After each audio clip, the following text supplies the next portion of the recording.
કેમ છો મારા મિત્રો? સમાચાર સવારમાં આપનું સ્વાગત છે। વિડીયોમાં જોડાયેલા નવા દર્શકો ચેનલને સબસ્ક્રાઇબ કરી લો અને જૂના દર્શકો વિડીયોને લાઇક કરી દો। તો ચાલો જોઈએ આજના તાજા અને સૌથી મોટા સમાચાર। અંબાલાલ પટેલની મોટી આગાહી। હવામાન નિષ્ણાંત અંબાલાલ પટેલ ભારે વરસાદની આગાહી કરી છે। અંબાલાલ પટેલ આજથી વરસાદનું જોર ઘટવાની આગાહી કરી છે। આ સિવાય અમદાવાદ, ગાંધીનગરમાં વરસાદની આગાહી વ્યક્ત કરી છે। ઉપરાંત વડોદરાના ભાગોમાં પણ વરસાદની આગાહી કરવામાં આવી છે। પાટણ, હારીજ, મહીસાગર, બનાસકાંઠા અને સાબરકાંઠાના ભાગોમાં વરસાદ થવાની આગાહી અંબાલાલ પટેલ દ્વારા વ્યક્ત કરી છે। ઘરની બહાર નીકળતા પહેલા સાવધાન। રાજ્યના અનેક જિલ્લાઓમાં વીજળી પડવાની સંભાવનાને પગલે હવામાન વિભાગે સાવચેતી રાખવા અપીલ કરી છે। ભાવનગર, પંચમહાલ, છોટા ઉદેપુર, અમરેલી, સુરેન્દ્રનગર, કચ્છ, વડોદરા, નર્મદા, અમદાવાદ, મહેસાણા, દાહોદ, ભરૂચ, સુરત, પાટણ, ગાંધીનગર, આણંદ અને રાજકોટ જિલ્લામાં સતર્ક રહેવા સૂચના આપવામાં આવી છે। લોકોને ખુલ્લા મેદાનો, ઊંચા વૃક્ષો અને વીજ થાંભલાઓથી દૂર રહેવા તેમજ તંત્ર અને સૂચનાઓનું પાલન કરવા સલાહ છે। ઇન્ડોનેશિયામાં પીએમ મોદીને સર્વોચ્ચ સન્માન। ઇન્ડોનેશિયાના પ્રવાસ દરમિયાન પીએમ નરેન્દ્ર મોદીને ઇન્ડોનેશિયાનું સર્વોચ્ચ સન્માન આપવામાં આવ્યું છે। જે બાદ સભાને સંબોધતા તેમણે કહ્યું કે આ સન્માન માત્ર મારું નથી પરંતુ તે દેશના કરોડો ભારતીયોનું છે। વધુમાં તેમણે કહ્યું કે બંને દેશો હવે દ્વિપક્ષીય સંબંધોથી આગળ વધીને વૈશ્વિક સ્તરે સાથે મળીને કામ કરવા માટે કટિબદ્ધ છે। સાથે જ જકાર્તામાં થયેલા દ્વિપક્ષીય વાટાઘાટોમાં અનેક મોટા કરારો થયા હતા।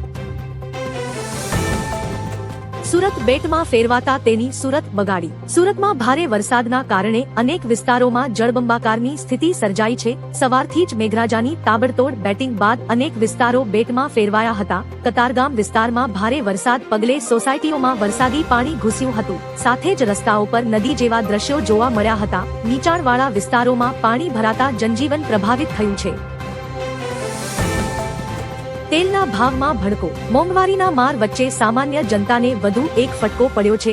સિંગતેલના ડબ્બાના ભાવમાં 10 રૂપિયાનો વધારો ઝીંકાયો છે। જ્યારે છેલ્લા 3 દિવસમાં તેલના એક ડબ્બા પાછળ 50 રૂપિયાનો વધારો થયો છે। નવા ભાવ મુજબ સિંગતેલના ડબ્બાનો ભાવ 2760 રૂપિયા થયો છે।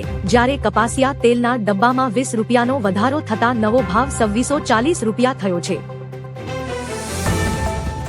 સરદાર સરોવર ડેમમાં નવા નીર આવ્યા। મધ્યપ્રદેશ અને મહારાષ્ટ્રના ઉપરવાસમાં ભારે વરસાદને કારણે નર્મદા નદીમાં નવા નીરની આવક શરૂ થઈ છે। હાલ સરદાર સરોવર ડેમમાં 28,000 ક્યુસેક પાણીની આવક નોંધાઈ છે। જેના કારણે ડેમની સપાટી 126 મીટરે પહોંચી છે અને છેલ્લા 24 કલાકમાં 20 સેમીનો વધારો થયો છે। આરબીપીએચના 2 પાવર હાઉસ શરૂ કરવામાં આવ્યા છે। હાલમાં ડેમ 65% ભરાયેલો છે। સરદાર સરોવર ગુજરાત સહિત 4 રાજ્યો માટે પાણી અને વીજળીનો મુખ્ય સ્ત્રોત છે। સાબરકાંઠા પંથકમાં ધોધમાર વરસાદ। સાબરકાંઠા જિલ્લામાં મંગળવારે હિંમતનગર, તલોદ અને પ્રાંતિજ તાલુકામાં ધોધમાર વરસાદ નોંધાયો હતો। અરવલ્લીના મોડાસા તાલુકાના સરડોઈ ગામમાં ધોધમાર વરસાદ વરસતા મુખ્ય માર્ગ પર નદી જેવો પ્રવાહ જોવા મળ્યો હતો। વરસાદી પાણી રસ્તા પર ફરી વળતા વાહનચાલકો અને રાહદારીઓને ભારે મુશ્કેલીનો સામનો કરવો પડ્યો। અનેક વાહનો અટવાઈ ગયા હતા। જેતપરમાં ખેડૂત આંદોલન સમેટાયું, હવે નવો વ્યૂહ ઘડાશે। મોરબીના જેતપરમાં વળતર મુદ્દે ચાલી રહેલા 19 દિવસના આમરણાંત ઉપવાસ આંદોલનનો સુખદ અંત આવ્યો છે। સભામાં 2000 ખેડૂતોની હાજરી વચ્ચે સંતો અને દીકરીઓએ આંદોલનકારીઓના પારણા કરાવ્યા હતા। જો કે સરકારનું વર્તમાન વળતર અમાન્ય હોવાથી ખેડૂત આગેવાનોએ આ લડત ચાલુ રાખતા આંદોલન પાર્ટ 3ની જાહેરાત કરી છે। આગામી સમયમાં સરકાર સામે નવી ઉગ્ર રણનીતિ નક્કી કરવામાં આવશે। અમદાવાદ મુંબઈ રેલવે ટ્રેક ખોરવાયો। ગુજરાત અને મહારાષ્ટ્રમાં ભારે વરસાદના કારણે રેલવે વ્યવસ્થા અચાનક પ્રભાવિત થઈ છે। અમદાવાદ મુંબઈ વચ્ચે અનેક ચાલતી ટ્રેનો મોડી પડતા નવસારી સ્ટેશન પર ઉતરેલા મુસાફરોને ભારે હાલાકીનો સામનો કરવો પડ્યો હતો। જો કે રેલવે સ્ટેશન પર અટવાયેલા મુસાફરો ભૂખ્યા તરસ્યા હેરાન ન થાય તે માટે નવસારી જિલ્લા ભાજપ કાર્યકર્તાઓ દ્વારા ભોજન અને પાણીની સુંદર વ્યવસ્થા કરતા મુસાફરોને મોટી રાહત મળી હતી। ભાવનગર જિલ્લાનું રાણીગામ સંપર્ક વિહોણું બન્યું. ભાવનગર જિલ્લાના રાણીગામ ગામમાં ભારે વરસાદને કારણે ગારિયાધાર વિસ્તારમાં નદીઓ છલકાઈ ગઈ છે. પૂરના પાણીએ રસ્તાઓ ડૂબી જતા રાણીગામ, જેસર અને ગારિયાધાર વચ્ચેનો સંપર્ક તૂટી ગયો છે. ગામની આસપાસની ટેકરીઓમાંથી વહેતા પાણીએ રાણીગામને ઘેરી લીધું છે. ઘરોમાં પાણી ઘૂસી જતા સ્થાનિકો ભારે મુશ્કેલીમાં મુકાયા છે. વહીવટી તંત્ર દ્વારા રાહત કાર્ય શરૂ કરવામાં આવ્યું છે.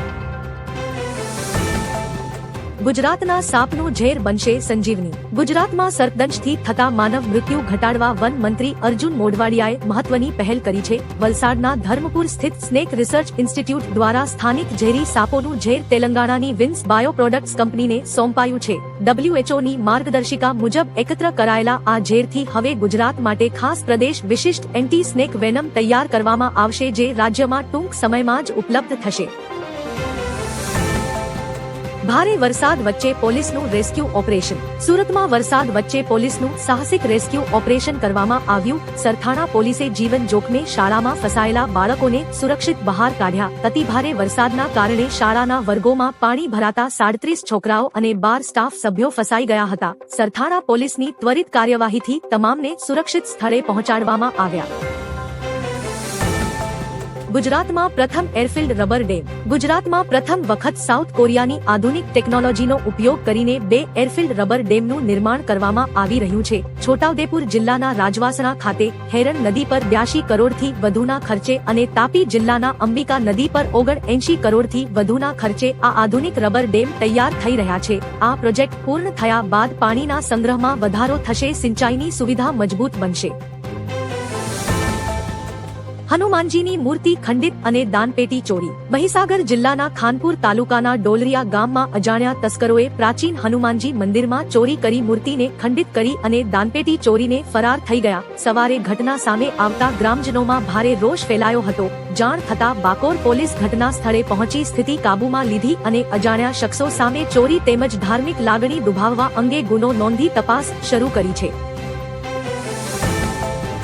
મોબાઈલ રિચાર્જ થશે મોંઘા. દેશની અગ્રણી ટેલિકોમ કંપનીઓ આગામી 3 થી 4 મહિનામાં મોબાઈલ ટેરિફમાં 12 થી 15% સુધીનો વધારો કરી શકે છે. રિપોર્ટ મુજબ 5G નેટવર્કમાં થયેલા મોટા રોકાણ અને ARPU વધારવાના હેતુથી આ નિર્ણય લેવાઈ શકે છે. 2G ગ્રાહકોના 4G અને 5G તરફ સ્થળાંતરથી ARPUમાં પણ વધારો થવાની ધારણા છે. સાથે જ ભારતી એરટેલ અને રિલાયન્સ જીઓ બજારમાં વધુ સબસ્ક્રાઇબર મેળવવાનું ચાલુ રાખે તેવી શક્યતા વ્યક્ત કરવામાં આવી છે. પીએમ મોદી અને રાષ્ટ્રપતિ પ્રબોવો વચ્ચે દ્વિપક્ષીય વાટાઘાટો. પીએમ મોદી આજે ઇન્ડોનેશિયાના જકાર્તામાં રાષ્ટ્રપતિ પ્રબોવો સાથે દ્વિપક્ષીય વાટાઘાટો થઈ છે. આ દરમિયાન અનેક મોટા કરાર થયા છે. ઇન્ડોનેશિયાને EVM બનાવવામાં ભારત મદદ કરશે, સાથે કે રેયર અર્થ મેગ્નેટ, સ્ટીલ અને નિકલ ક્ષેત્રમાં ભારત રોકાણ કરશે, જ્યારે ઇન્ડોનેશિયા ભારતીય મિસાઇલ ખરીદશે. બંને દેશો સંબાગ પોર્ટને વિકસિત કરશે. ભારત ઇન્ડોનેશિયાને બ્રહ્મોસ મિસાઇલની બેટરી આપશે. ભારે વરસાદ વચ્ચે પોલીસનું રેસ્ક્યુ ઓપરેશન. સુરતમાં વરસાદ વચ્ચે પોલીસનું સાહસિક રેસ્ક્યુ ઓપરેશન કરવામાં આવ્યું. સરથાણા પોલીસે જીવન જોખમે શાળામાં ફસાયેલા બાળકોને સુરક્ષિત બહાર કાઢ્યા. અતિભારે વરસાદના કારણે શાળાના વર્ગોમાં પાણી ભરાતા 37 છોકરાઓ અને 12 સ્ટાફ સભ્યો ફસાઈ ગયા હતા. સરથાણા પોલીસની ત્વરિત કાર્યવાહીથી તમામને સુરક્ષિત સ્થળે પહોંચાડવામાં આવ્યા. સ્પેસ તરફ ભારતનું વધુ એક કદમ. ઇસરોએ રોકેટ સોલ્વનું પહેલું સફળ પરીક્ષણ કરી મોટી સિદ્ધિ હાંસલ કરી છે. ઇસરો અનુસાર આ પરીક્ષણ 3 જુલાઈના રોજ શ્રીહરિકોટા ખાતે કરવામાં આવ્યું હતું. આ રોકેટની મદદથી ક્રૂ મોડ્યુલ અવકાશયાત્રીઓ બેસે તે નિર્ધારિત ઊંચાઈ પર પહોંચ્યા બાદ તેને રોકેટથી અલગ કરી દેવામાં આવશે, જે બાદ પેરાશૂટની મદદથી ક્રૂ મોડ્યુલ અત્યંત સુરક્ષિત રીતે સમુદ્રમાં ઉતરી શકશે, જે અવકાશયાત્રીઓની સુરક્ષા માટે પાયાની જરૂરિયાત છે. મહારાષ્ટ્રમાં સ્કૂલ, કોલેજ, મંદિર અને બજારો બંધ. મહારાષ્ટ્રમાં ભારે વરસાદ અને વાદળ ફાટવાની આશંકા વચ્ચે વહીવટીતંત્ર એલર્ટ પર છે. હવામાન વિભાગે ત્ર્યંબકેશ્વર, ઇગતપુરી અને નાસિક માટે ભારે વરસાદની ચેતવણી આપી છે. સાવચેતીના ભાગરૂપે મુંબઈ, થાણે, રાયગઢ, નાસિક, પુણે અને પાલઘરમાં તમામ સરકારી અને ખાનગી શાળાઓ, કોલેજો બંધ રહેશે. આ સાથે જ પ્રખ્યાત ત્ર્યંબકેશ્વર અને સપ્તશૃંગી મંદિર સહિત બજારો પણ બંધ રાખવાનો નિર્ણય લેવાયો છે.